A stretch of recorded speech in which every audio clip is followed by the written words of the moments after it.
ప్రతి ఒక్క భారతీయ పౌరుడు ఆలోచించండి. ఓటు వేసే ముందు ప్రతి ఒక్క సిటిజన్ ఆలోచించండి. 5 సంవత్సరాలు మిమ్మల్ని పరిపాలించబోయే ప్రభుత్వాన్ని ఎన్నుకోబోతున్నారు. ఎటువంటి నాయకులు ఉండాలి?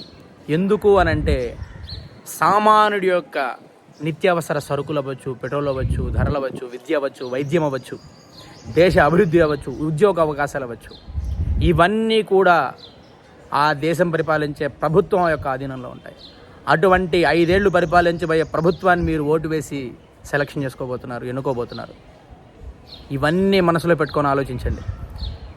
నీ దేశం కోసం ఒక ప్రభుత్వాన్ని ఎన్నుకోబోతున్నారు. అటువంటి ప్రభుత్వం ఎలా ఉండాలి? పేదవాడు పేదవాడిగానే ఉంటున్నాడు ఇన్నేళ్ళు, ధనికుడు ధనవంతుడిగానే ఉంటున్నాడు.